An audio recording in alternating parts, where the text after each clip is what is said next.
Good morning, everybody. It's the 11th of January, 2016. I would recommend a scarf, earmuffs, and some warmers. It's chilly outside on a Monday morning in the Finger Lakes. This is Weber This Week, and we bring you to our studios here at fingerlakes1.com. Today, my longtime buddy Jim Spina is in the house. He's in the house not talking about his job primarily today. We're talking about Clemson football. As tonight at 8:30, we're finally going to get the national championship decided. Alabama against Clemson. We're talking to Jimmy. First off, Jim, thanks for coming in. Glad to be here. Always love coming by. I know you do, and we always love having you. Of course, we're going to spend a lot of time talking about the national championship. It's finally going to come to an end. But today we're going to dedicate our show to a good friend of ours, Joe Peisnack. Not often do I dedicate shows, but today we're going to have an exception. We're going to dedicate this Weber This Week show to Joe and the Romulus Warrior boys basketball team. Why is that important? Because we all know Joe, and we all know the Romulus basketball program, who, to put it kind of mildly, they've struggled big time. The last time they won a basketball game, up until this past weekend, was February 17th, 2012. According to the records that I was given, that's 68. Jimmy thinks it might be 74. Regardless, let's say 70 for the arguing purposes. 70 or so straight losses in that program. And no, they didn't give up the sport. They hung in there, and they finally beat HAC the other night. So congratulations from Weber This Week and all of us here at fingerlakes1.com. And Jimmy, I know you are good friends with Joe like I am. I haven't seen Joe in quite a while. You say he was beaming with both broad smile the other day when you saw him. Yeah, I saw him Saturday morning. A lot of people don't realize this, but Joe still helps coordinate with Steve Beck, our kindergartner and first grade youth basketball program. They've been doing it for 24 years, give or take. Wow. Matter of fact, 2 years ago, we gave the two of them our Volunteer of the Year award for all the time they put in. And so I got to see Joe. It was our first day of program. And first thing he told me after he shook his hand, he said, "Hey, we won last night." And he was pretty excited. And he said it was great to have the kids. He felt the kids really got the monkey off their back. They're going to feel better. Well, of course, we turn our attention and congratulations to Joe and to the Romulus Warrior boys basketball team. And speaking of basketball, let me not forget this one. We'll remind you at the end of the show, our continuation of high school basketball coverage on Finger Lakes 1 will continue this weekend. Looking forward to Dog. We'll be heading out to North Rose Wolcott with my buddy Mike Alessio and Jimmy and the Hunt brothers. On Thursday night, North Rose Wolcott, who is undefeated, they'll take on Red Creek. That game will be Thursday night. We'll go on the air about 7:10, 7:15 in that area. 30.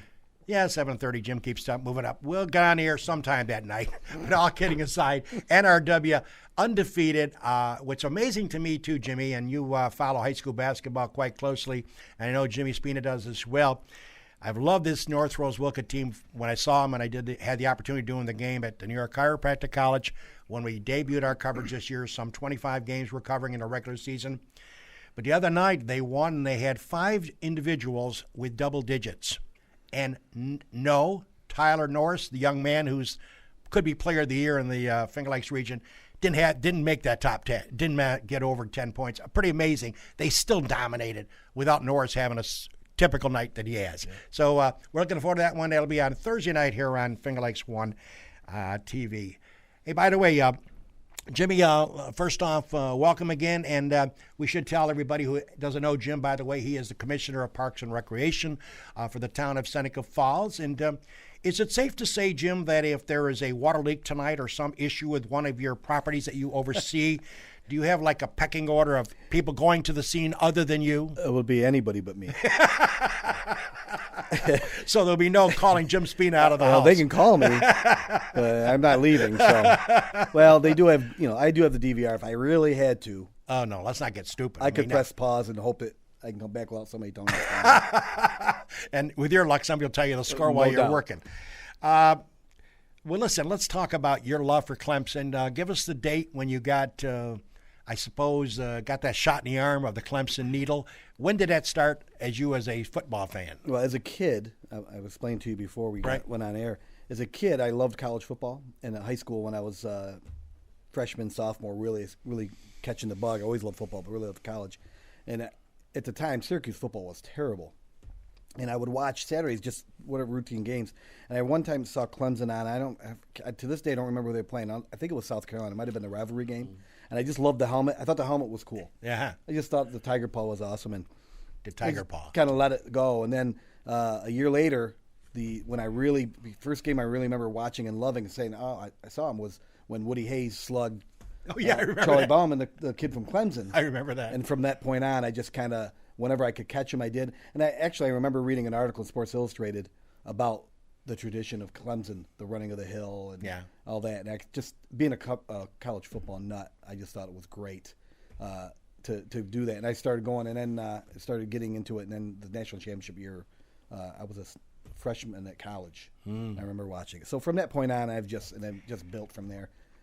I think the interesting segment of the Clemson story tonight against Alabama, some people don't realize that Dabo Swinney went to Alabama, Right. didn't play much. I think he played 11 minutes or 11 catches or something, very limited. He was hardly much of a member. No, actually, I think the national championship team for Gene Stallings, he started. He did start. He did. Okay, and He was a walk-on. He was a walk-on. And he kept going, and he did. He wasn't an overly effective player, Right. but he was a starter. Well, that's good. And he got a scholarship because it was a while before he could get one. Yep. So it's an interesting segment as you look at the game. You know, you've watched college football like I have, and so is Jimmy. And we should point out that my friend Josh Durso was in the studio this morning. I think he's monitoring what we do and what we don't do right, and he's probably making notes right now. But in all seriousness, I think the interesting segment of it is that Bama looks bruising, battle-torn.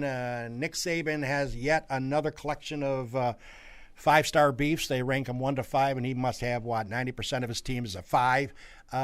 Never worries about material because he always gets the good kids coming out of school. Don't get too many 3s and 2s in that program. You look at Alabama, they just appear to be so brutally tough defensively, and their offense, led by Coker, the quarterback, you got to be concerned about will your quarterback, who I think is the key tonight, he likes to do a lot of his own running. Will he be effective in that area? I think if he can make some good runs down the field, Jimmy, it may help Clemson a lot.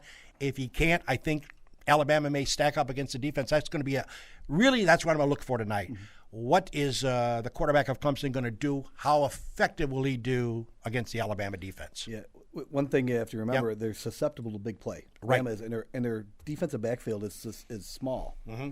And people forget Deshaun Watson can throw the deep ball. Mm-hmm.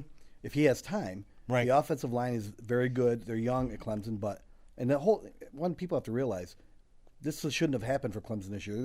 Most people were pointing a year away. They're too deep. I think they're 18. They're too deep depth chart. I think there's 18 freshmen and sophomores. Mm. So they're loaded. They thought this was a year away. Wow. But Watson can throw the deep ball if he has time. He has time. The one thing people keep forgetting is Clemson's defense is very good. I think the matchups are interesting in that Clemson's offense is maybe a great offense versus a great defense. Then you have a very good Bama offense versus a very good Clemson defense. It's going to be interesting. I think I'd love to see Clemson get a lead and make Alabama cut away from Derrick Henry. Henry stuff. If they can get a lead, a couple scores though, one's not enough. But you get a couple score lead somehow early, get a turnover, they can really change the dynamics of the game. If not, be there in the fourth quarter and hope you make a play. I think that's the key as well, and it'll be interesting to see how it unfolds. Nick Saban going yet another national championship, pretty scary. Some people try to get to 6-6 in college football. If he doesn't try to challenge for a national title, he's had a tough year. It's pretty scary, the expectation level at Alabama. So it should be a good one. By the way, when I'm sending out love for Clemson fans, I have a good friend in Geneva, Sammy Cosentino. I call him Sambo. He has been a Clemson guy, and he, by the way, I like the way you had the sweatshirt on today, too, and we're going to put the crying towel up as well, too, Jimmy. So Jimmy can get a shot of that. Oh, there we go. Go Tigers. But Sammy Cosentino, a good friend of mine, his wife Kathy, great family up there in Geneva. He has been a diehard Clemson fan, and I asked him for some information because I said I was going to send out some love for you Clemson fans. And Sammy started being a fan, I think when he was around 10 years old. His sister moved to Greenville, South Carolina. Got down there, and his sister's husband took Sam to the stadium, and he was hooked. And as Sam has said, that was a story in his love for college football and the Clemson Tigers and the Paws. And every time we're together, he's very good friends, obviously, with my daughter, Samantha. He always comes to these events, whether we have a clam bake or whether we have a party or whatever, with the Clemson garb on. That's what we do. I would bet you say that Sam is dressed today to the hilt with Clemson colors. So, Sammy, good luck to you tonight. It should be quite the quite the football game. Got basketball on my mind. Hey, by the way, let's switch topics for a minute. We'll get back to Jimmy talking about the line tonight. Vegas doesn't think much of the game. They think it's 7 points. It hasn't really changed. Alabama favored by 7 points. That hasn't really changed. So the money is on Alabama. The question is how much Clemson fans are going to be piling on the money on their side of it. Doesn't appear to be that much because the line hasn't really changed dramatically. Like one Vegas place, one of the books out there in Vegas had it to 6.5.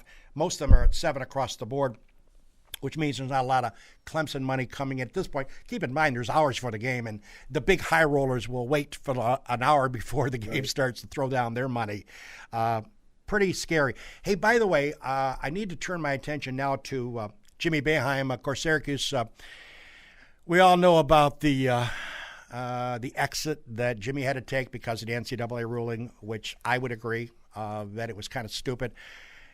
What really blows me away about college basketball, before we get to Boeheim, and Jim and myself talked about this on the air, whatever happened to Pitino in Louisville? They had a brothel on campus, right? I mean, what's happened to that story? It doesn't appear anywhere anymore. Did they just swipe that under the table? I mean, it's amazing. I think it's still going on. A good friend of mine, and you guys know Tim Jones very well, Sure. big Louisville basketball fan. Oh, He yeah. just talked about that the other day. Amazing. Where that's going. I haven't seen one single thing about that I'm sure story. the NCAA is on top of it, so we'll get a resolution about 2028. But a brothel on campus. It's amazing that, according to Pitino, said he didn't know anything about it. I go, wow. What a recruiting device, though, huh? How about Huh? Better than tickets to go skating in Louisville.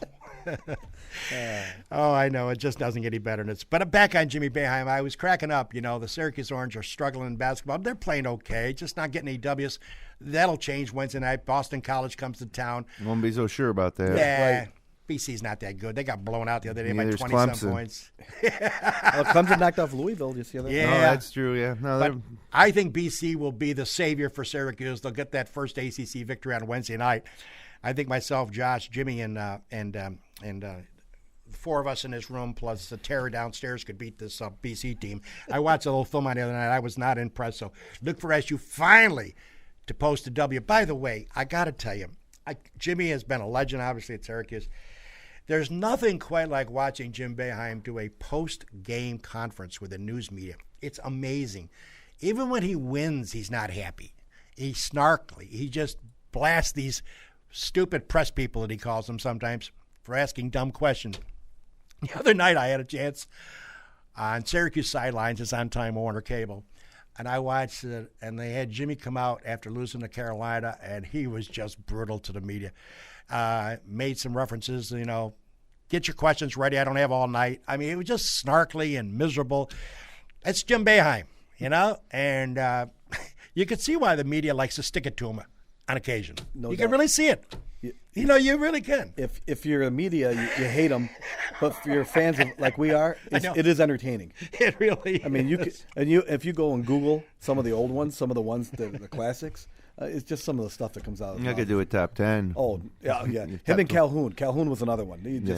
You watch those two guys go, and you just laugh. Hey, by the way, we're going to talk about a stat that I don't know if Jim's aware of for Waterloo basketball against Minders, big doubleheader on Friday night. I was there along with Mike Alessio and Matt Berkey. We covered the doubleheader. We're going to talk about that. It's an interesting statistic, which I still am amazed at. We're going to talk about Ken Griffey Jr. and some of these wacko senile mothers on the Baseball Writers Association. Wow, some of them got to get off there, man. They're like 90. Hello? They don't even know where their car is, and they're making choices of who should be in the Hall of Fame. We'll get to that and a whole lot more on Weber This Week after this.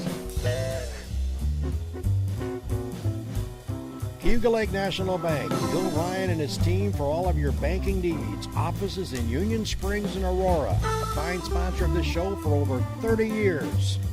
DA Liquor, Seneca Falls. Amy Padula and her great team will find that right spirit for you every time. Good Hotel welcomes you to come out and enjoy the revitalization of this historical landmark. Wednesdays, don't forget Ladies' Night with special price drinks and half-priced appetizers. Tap is Thursday, and their chef serves a dinner special every night. The Good Hotel in Seneca Falls. Steve Wadhams, Wadhams Enterprises, your employer of choice. Proud supporter of this show and local athletics. Bob and Leslie Ullman, owners of the Ullman Theater, in Lions as well as the Newark Pilots, a minor league baseball team with a major league ballpark. SenecaFallsCountryClub.com, awesome 18-hole layout, offering a 12-month payment plan, home of the toughest par 4 in central New York.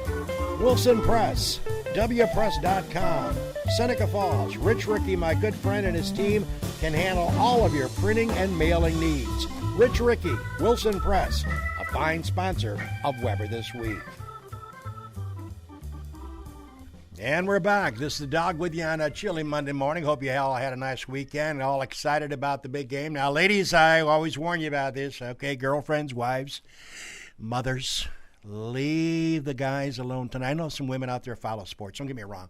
But tonight, don't bug your boyfriend or your husband about taking the trash out for an hour. No. Or taking you to the diner or some restaurant. Tonight is man cave night, all right? Let the men go in their caves and watch the game, whether they're pulling for Clemson or whether they're pulling for Alabama. I don't care. But leave these guys alone. That's going to be tonight, and I shouldn't be sexist on that because I know a lot of women follow sports, and I'm sure some women are looking at me now going, I'd like to kill that Weber guy because they are big fans. But, hey, tonight, let it lie. Let the guys enjoy the game. I don't know if I can watch the whole thing. I usually go to bed by 10 o'clock, so we'll have to wait and see. Hey, by the way, speaking of sponsors, we just rolled our sponsors. It's great to have as many as I've had, and it's great to announce this morning that starting February 1st, we bring in a new sponsor of the show, McGee Diner. My buddy Gary Schlegel out at the McGee Diner is joining the Weber Show starting February the 1st, and we appreciate his involvement with the show, and we look forward to having him on.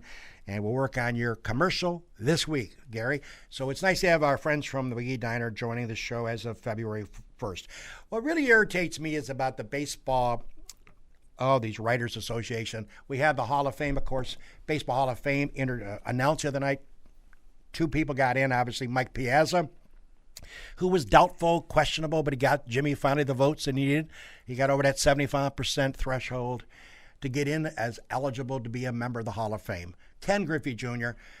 Now, if you know anything about baseball, and I mean anything about the sports, Jimmy was a good baseball player. I mean, come on. Ken Griffey Jr. was a sure lock, Jim. A sure lock to get in. 97%. And I checked it out. There were 3 media members of the writers, I should say, 3 writers that did not have Ken Griffey Jr. on their ballot. I'm going to go to Jim Senecrobe. Jimmy, could this be dementia early on for these writers? Why you would not put Ken Griffey Jr. on your ballot? What possibly would motivate you for doing the system's flawed. my God. That's a no-brainer. How do you not put him on your first ballot? Especially considering that he put up Hall of Fame numbers in an era when other people were taking steroids and he clearly wasn't. It's kind of a slap in the face. On one hand, they want to keep out guys like Bonds or Mark McGwire, and or Clemens, and then on the other hand, there's gonna, But as a whole, Griffey's. Jimmy Spina, how can you even justify not putting him on your ballot? It's just plain arrogance. It's just arrogance that you know something more. And most of these, they're baseball writers. Yeah. I mean, if you give the vote to a player or a former player, or the people in, that doesn't happen. But right. And Jim brought up how he played the game clean. Can you imagine his numbers if he wasn't clean? I know. Holy cow! I know. So just the fact that he put those numbers up clean, and he's talked about it too, about where he's had was at dinner, and with Barry Bonds before either one of them, and they were talking about how McGwire and Sosa were doing all these home runs, and so he knew what was going on, and he made a choice. I also think Bonds should be in too. I think Bonds was probably right. If he probably had Hall of Fame numbers before he even took his first steroid shot. So It's the same thing in baseball too. You had the dead ball era, Yeah, right. And so this was the steroid era. So you always have to, with baseball, take the numbers with a grain of salt. And I don't think you can keep anybody out of the Hall of Fame during the steroid era because they took steroids. Now, I would look at their performance before and after, maybe. Like a guy like Roger Clemens, he's in the Hall of Fame. Steroids or no steroids. Right. Yeah. A guy like Sammy Sosa wasn't sure. much of a player before he juiced up. Right. So, Not so sure. Anyways, I check out the Herd. If you see the Herd on FS1, Colliner, he's a legend. I check him out, and boy, he has opinions. I thought I had some. This guy is amazing. I love some of his commentaries. He just goes bonkers on these baseball writers. And when he found out that 3 of those clowns did not have Griffey on their ballot, he said, "What do you expect?" He said, Google the Baseball Writers Association, and you'll find something interesting. It's BBWA. He says, "Hello, baseball is one word." I mean, only the Herd can come up with something. They don't even know it's not supposed to be BB. It's not baseball. It's one word. So I've always maintained that, I'm 70 now, be 71 in April, God willing. I think 70 is the cutoff. Once you hit 70, this you're out of website also looks like it was designed in 1991. Right, look at that. There it is. BP. Somebody ought to tell him it's one word, baseball. It's not 2.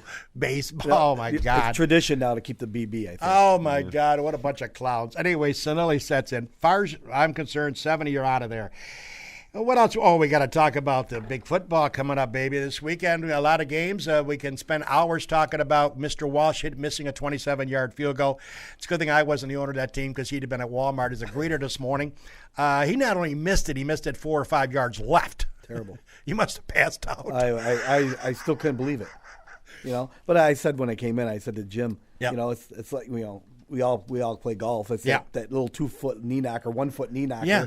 That you got to knock, and it happened. He's a good kicker. He's a great kicker, actually, and he pulled one and shanked it. And Rumor has it Zimmer, the coach, hasn't spoken to him. hasn't spoken to him as of this morning. His teammates did, but and it's funny they talked about what a class act he was. He took every media question, and then when he was done, they could hear him actually sobbing in his locker. He's sobbing. So what's nice? Imagine? You know what's nice though? It's an athlete in this day and age of the money and everything, an athlete who really cared. Yeah. Well, can you imagine the whole season? Right there. I mean, the kickers have a lot of pressure, but the other players, like offensive linemen, the defensive linemen, they're putting their bodies on the line every week. They're really reaching a level of dedication, that you probably don't have to in other sports. And then you do everything you need to do to win. Yeah. It was a chip shot. Right. And then it's taken away from you. And poor Blair Walsh, it was just, and they say the laces were out, but who cares? 27-yarder. It was, so I feel really bad for Blair Walsh. She's a good kicker. And I wonder how Minnesota can even bring him back. Yeah. But you think that they will. Oh, I think they will because I don't know. There's not going to find somebody better. Yeah. And he's a great kicker, and he led the league in field goals made. Yeah. A guy like Vinatieri, though, maybe, it seems like he was more wired for that big situation. No doubt. I wonder what I would really feel bad if Blair Walsh finds himself in a similar situation in future seasons and misses it, because then you start to get branded. But that was sick. Yeah. I wanted him to. I never want to see something like that happen unless it's somebody playing Syracuse. You're right. And they can miss it all they want. I was thinking about having what was the final score in that game? 10-9, 10-9. right? So I was thinking about being one of those football boards in 100 squares and having 2-0. Yeah. How would you feel on that? Imagine that. $5,000 for the win. Yeah. You got a guy going out there with a 27-yard no win. Are you serious? If he misses a 45-yarder or something, that's one thing. You want to shoot your dog when that happens, not this dog. I was also impressed with Adrian Peterson. Yeah. Came out and said, I was an inch away from a first down. I could have got that first down. This loss is on me as much as anybody. So. But then maybe would have missed a 20-yarder. Right, yeah. I mean, who knows? Hey, by the way, we might run a couple minutes over this morning, but I just want to remind everybody, speaking of dumb moves, you see I got the Bills hat on. I hate the Bills, so I'm only mocking them, because 2 weeks from today we do a mock show, and it's going to continue to mock the Bills and their organization. The Pagulas, Kim and Terry got more money than they can count. News bulletin, they just brought in Rex's brother to run the defense. Good old Rob. Last time I looked, he was hitting the scales at about 390. But anyways, he's supposed to be a defensive genius. The reason I bring this up is Rex Ryan was hired, and as Jim knows, and the two Jims know, and even Josh knows, and I know, Rex was supposed to be this defensive genius, not offensive.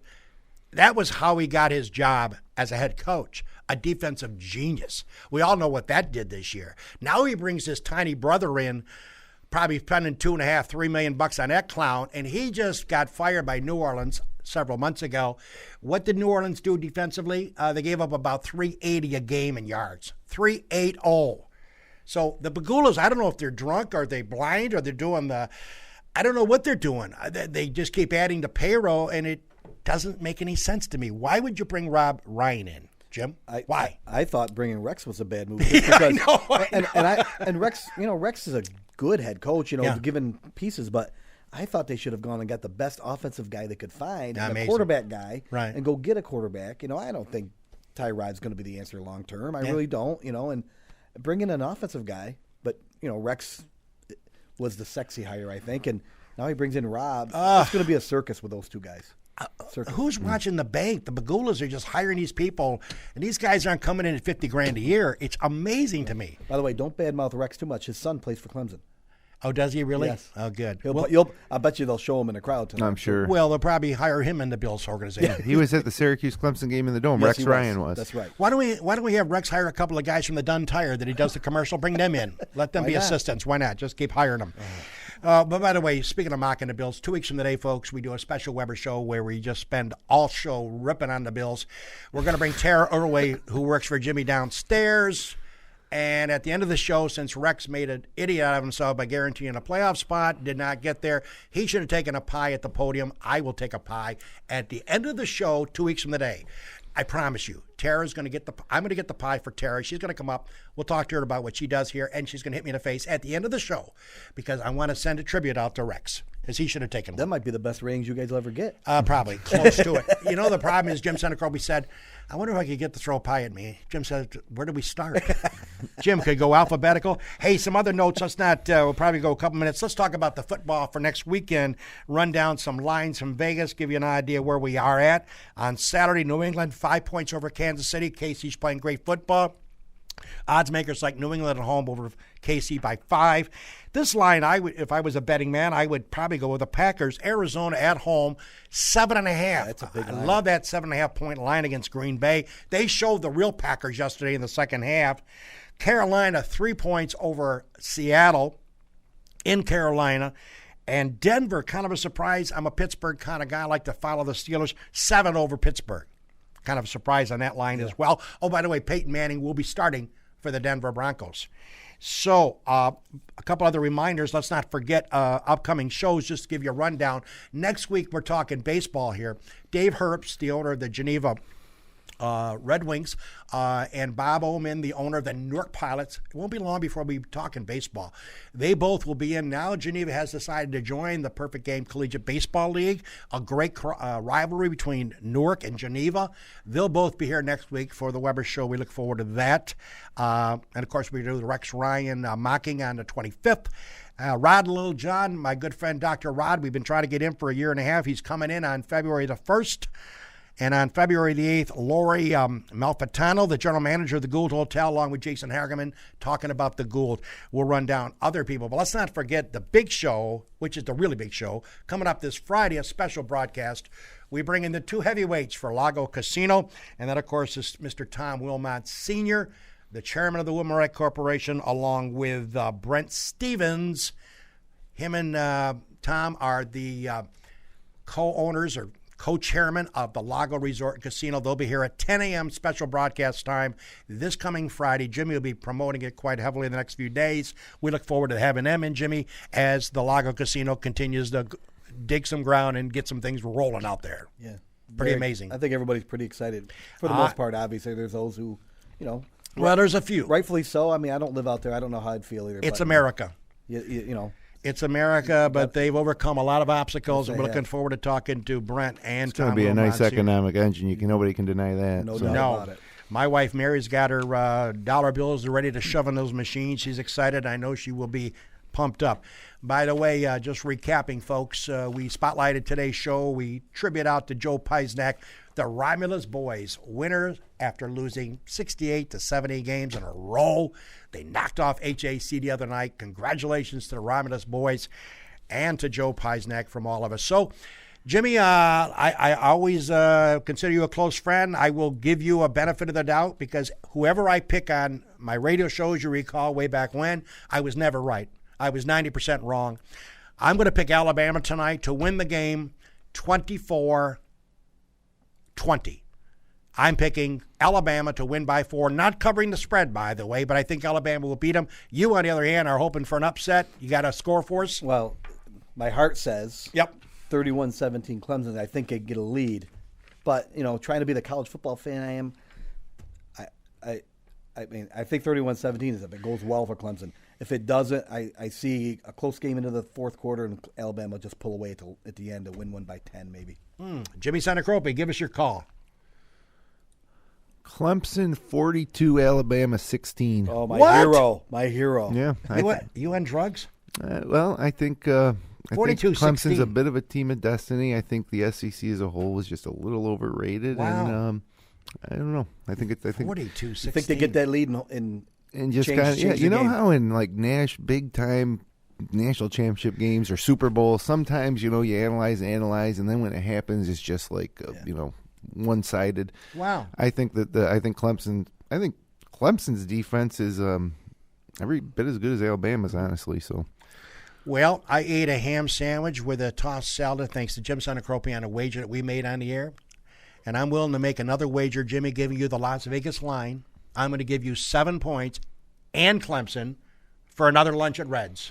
Done deal. Done deal. Done Jimmy deal. Spina's the witness. I witnessed it. All right, so the bet is on. Weber has given Jim Senecrope the Vegas line because that's the way the dog operates. He's honest and forthright with the spread. Jimmy has Clemson in 7 for another lunch. Having trouble Syracuse being in the ACC and all. It really makes me sick. But, now I would, if it was before Syracuse was in the ACC, I probably would have been rooting hard for Alabama because I really hate the ACC. I know you do. But now that Syracuse is in the ACC, I got Clemson's my team tonight. I got to go with them. All right, Jimmy. I got to ask you one other thing before we sign off this morning. You have seen the Orangemen go 0-4 in the ACC. I think BC is going to be a win for them finally this coming Wednesday night. Is Syracuse going to be making the NCAAs or are they NIT bound? I don't think they'll make the NCAAs, but I think they could. They missed an opportunity. They had Carolina against the ropes, Right. but they've had every game won inside 10 minutes, second half, and then they fade. And the reason, you can listen to the Upstate Orange podcast with Brad Conner and myself, where Brad's been harping on the fact for months now, and actually years, that Boeheim needs to play more guys.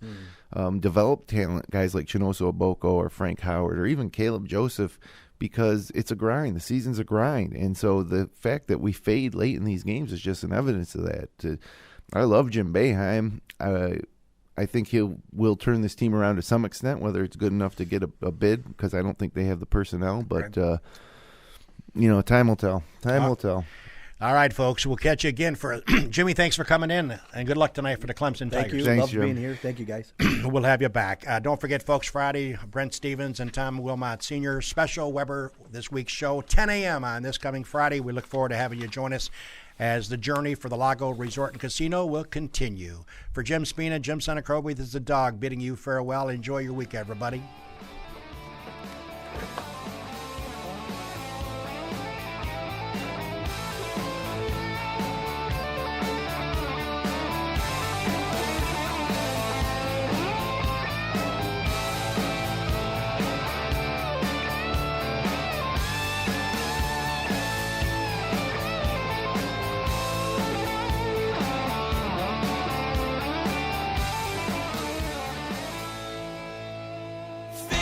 FingerLakes1.com